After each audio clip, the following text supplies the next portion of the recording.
Assalamualaikum warahmatullahi wabarakatuh. Alhamdulillahirabbil alamin. Wassalatu wassalamu ala asyrofil anbiya'i wal mursalin Sayyidina Muhammadin wa ala alihi wa ashabihi ajmain. Yang terhormat Bapak Kepala Desa sekaligus Pak Camat tadi, Pak Sekdes, ini murid kami dia ya. Saya lihat setelah jadi sekdes semakin ganteng. Saya merasa senang sekali bisa bersilaturahmi dengan ibu-ibu. Jadi pada kesempatan hari ini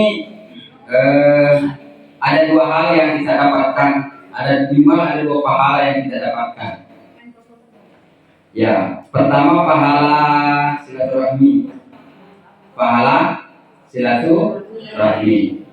Jadi Rasulullah bersabda, siapa yang ingin dipanjangkan umurnya, diberkahi rezekinya, waliyasil rahimahu. Hendaklah dia banyak-banyak bersilaturahmi.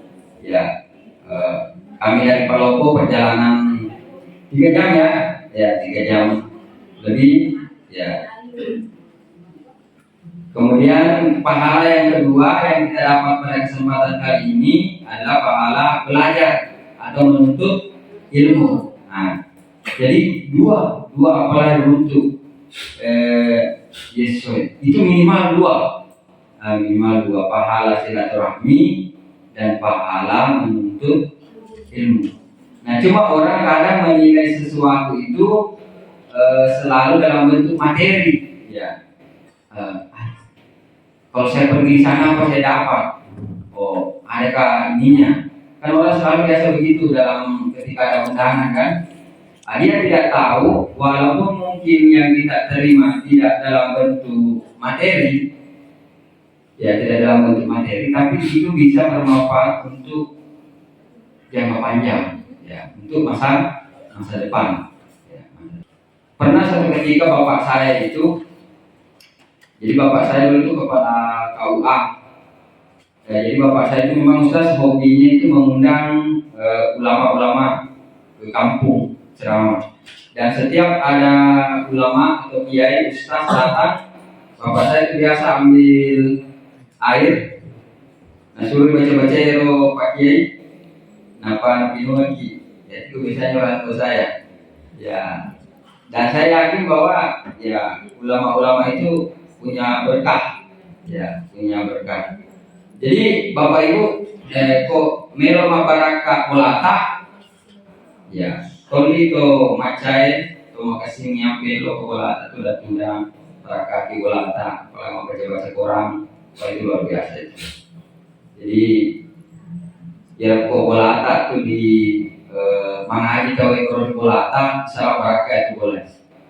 Bahkan ada hadisnya siapa rumah yang di dalamnya dibacakan surah Al-Baqarah itu berkah. Tapi tidak harus surah Al-Baqarah. Yang penting selalu ada suara mengaji di rumah, apalagi kalau yang mengaji itu orang di rumah selalu barakah belakang. Selalu barakah. Dan saya sepakat tadi ya dengan Ustaz. Yang kedua itu masalah salam. Ya salam. Karena kemarin baru-baru kami kaji dalam pengajian kitab Al-Askar.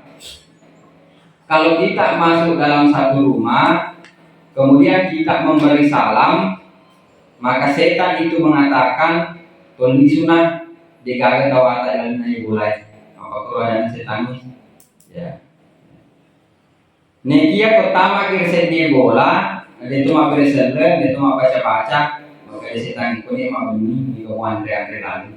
Apa di mana baca-baca itu boleh? Begitu. Jadi si andre di setan ya nanti terima jujak, ciri-ciri mak penguasi, ciri-ciri mak dikasih, ya. Karena masalah, ya.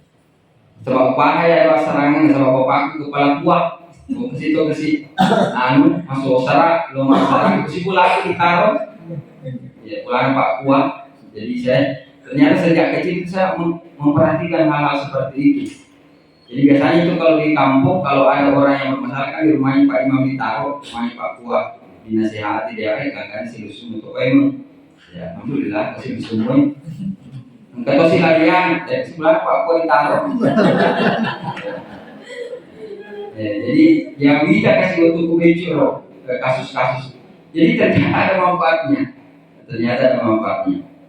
Baik Bapak Ibu yang saya hormati, kalau Pak Ustaz tadi memang itu baca-bacaan, ya, iya. Jadi kalau kimaku tanah, talama memotoni nomorna, ya. Kalau usia-usia kita ini kayaknya mainnya di Facebook banyak, ya. Tapi kalau anak-anak kita itu sudah pindah ke TikTok dia, anak-anak muda, ya, anak-anak sekolah sekarang itu jarang yang pakai Facebook. Dia lebih banyak ke TikTok sama Instagram. Aku teman tua ya Facebook, WA, ya paling itu ya. Nah, saya mau nyambung sedikit penyebab pernikahan dini. Ya, apa yang menyebabkan pernikahan dini? Ya, ini untuk kedepannya. Saya kira kita tujuannya di sini untuk mengantisipasi masalah-masalah ke depan, ya, utamanya untuk anak-anak kita, ya, anak-anak kita. Yang pertama, faktor ekonomi. Faktor ekonomi. Karena banyak orang yang berpendapat bahwa daripada menerbang menjadi susah, Pak Bu ini bani, Pak Bu tiba nih, ya. Walaupun tanpa persiapan yang matang. Seolah-olah kalau dia menikah selesai masalah. Ya enggak, ada pandangan seperti itu. Ya. Ada dulu juga pandangan banyak anak banyak rezeki dulu ya. Jadi itu tadi faktor ekonomi. Ya, faktor ekonomi. Ya, cara dibagi nanti saya tahu ada presnya. Ya, pulsanya. Ya. Penyebabnya pernikahan dini tidak mengetahui bahaya seks sebelum nikah.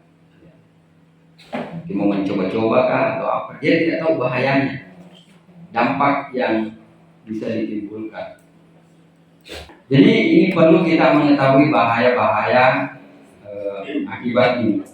Kemudian yang ketiga, faktor keluarga. Dulu di kampung saya itu di Bone ada istilah pasang posiri, ada nggak di sini? Maksudnya dia sebenarnya berhubungan dengan orang lain, tapi orang lain tidak bertanggung jawab lagi. Akhirnya dicarilah orang yang mau kawini dia. Ada ya? Agak istilah itu pasang posiri betul. Itu juga salah satu penyebab terjadinya pernikahan dini. Kemudian faktor kebiasaan juga ada, ya. Misalnya dalam masyarakat itu apa? Dikasih taruh, dikasih jodoh-jodoh, jadi masih kecil sudah dijodohkan. Ya. Saya sebenarnya termasuk orang yang menikah karena dijodohkan. Tapi saya merasa beruntung karena dapat istri yang baik, alhamdulillah. Ya. Jadi prinsip saya waktu itu tidak mungkin bapak saya memilih yang tidak baik lah, itu saya prinsip saya. Tapi saya juga sudah merasa cukup karena waktu itu saya sudah kuliah S3 ya waktu itu. Kemudian yang ketiga, yang kedua ini yang bahaya sekali sekarang, bapak ibu, faktor media sosial. Karena anak-anak kita ini sekarang lebih banyak waktunya di HP. Jangan jangankan anak-anak, tua tuh. Kan? Ya. Saya mau survei dulu sedikit. Boleh ya bertanya ya? Siapa tokoh idola atau artis yang biasa kita? Atau mungkin ada penceramah yang kita idolakan? Ya, makanya menikahnya tokohnya ini. Di pause dulu. Bukan. Jangan capres yang lain.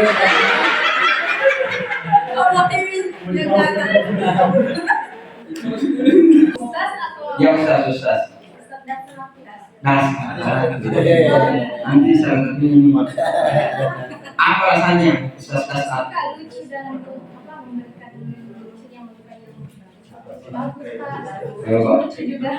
dan ada bahasa Bugisnya juga. Ada bahasa Bugisnya. Iya. Kebetulan kemarin di saya menguji di Pasca Sarjana dan dia teliti tugas atletik. Jadi salah satu asesmen kan dia apa namanya biasa bahasanya biasa, terus ada biasa bahasa Bugisnya juga. Ya. Kalau gas atletik bilang apa itu istilahnya gas atletik? Bele-bele. Iya. Tapi kalau kita yang ucapkan menjadi tidak bagus. Tapi kalau Ustaz yang ucapkan ya biasa menjadi lucu gitu kan? Ya menjadi lucu. Jadi itulah tadi 5 faktor. Ya, jadi kita tambah ilmu tadi ini bahwa ada 5 faktor paling tidak yang menyebabkan terjadinya pernikahan ini. Ya, faktor ekonomi, faktor pendidikan, faktor keluarga, kebiasaan dan media sosial. Mohon maaf ini ada yang sarjana di sini? Satu. Ibu, S1 dari mana? Ibu? Oh, kebidanan. Kepala besar barangkali Ibu. Kepala besar.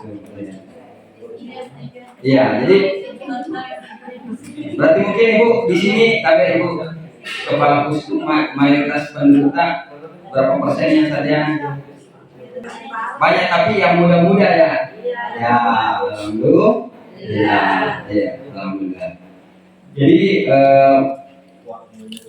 Jadi bagus itu prinsip. Kalau kita tidak sekolah, anak kita harus sekolah tinggi.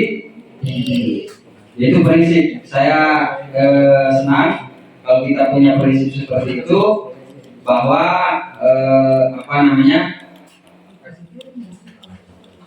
kalaupun kita tidak tinggi sekolahnya, anak kita harus sekolah tinggi. Ya itu saya kira penting sekali. Baik, saya mau tambah sedikit tentang keluarga. Buka di Facebook atau YouTube atau apa, usahakan yang mempunyai nilai-nilai pendidikan. Seperti penceramah itu bagus, ya penceramah itu bagus. Selain das atletik, ya kita siapa lagi? Adi Hidayat, ya banyak lagi. Abdul Somad, siapa lagi? Semuanya, ya. Ya bagus. Boleh juga ada yang Ustaz Askar Marsuki nanti YouTube-nya apa mau gitu Ustaz? Muhammad Anjar. Askar Marsuki, ya Askar Marsuki. Iya, ada itu di YouTube. Followernya sudah ribuan juga tuh. Terus Baru 15.000. 15.000. Tepuk tangan. Jadi insya Allah ada tambahan dari Balantang 1.000 nanti ya. Ya. Askar Marsuki.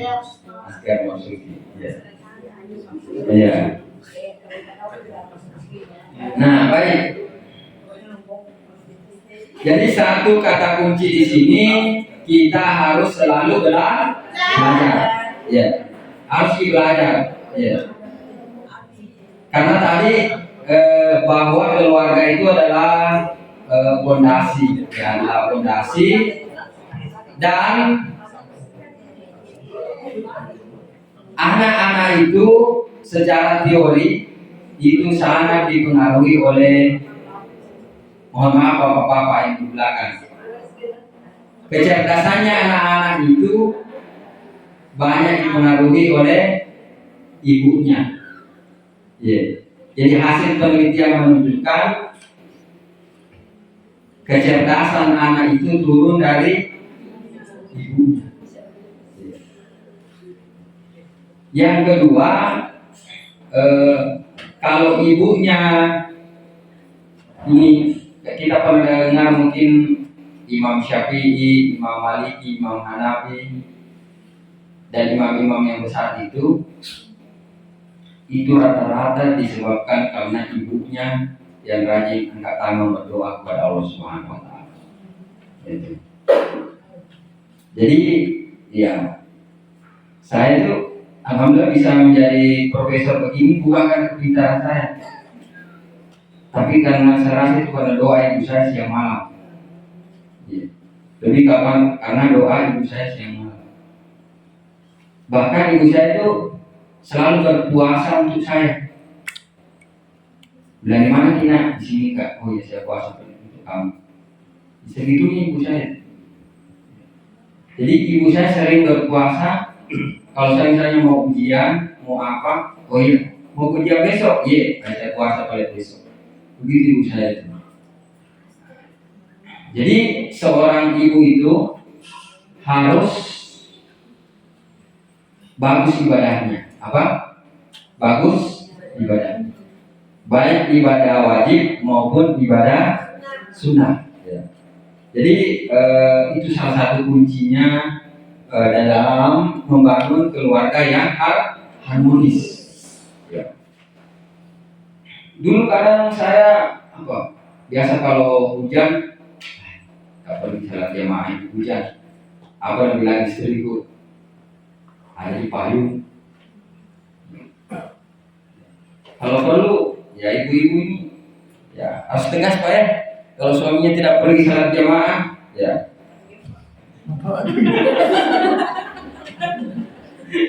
Kunci. Kunci kamar. Jadi kalau bapaknya tidak mau pergi salat jamaah Bu, ya kunci pintu Bu.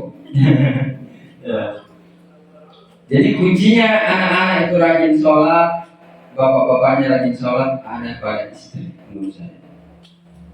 Kalau kerasi di situ, misalnya masalah kebersihan rumah apa semua itu ibu-ibu.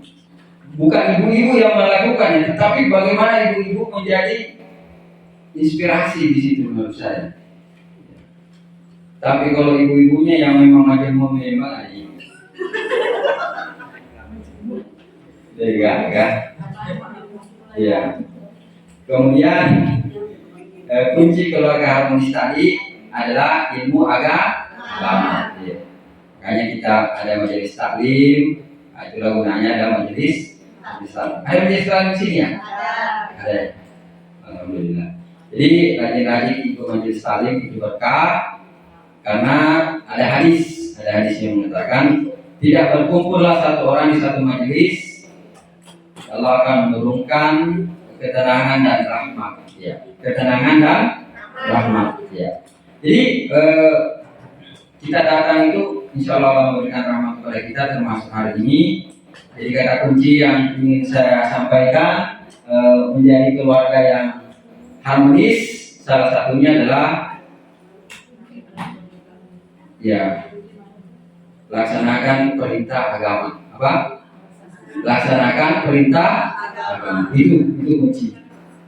Laksanakan perintah dan jauhi larangan Allah Subhanahu wa taala. Ya saja dalam hadis itu.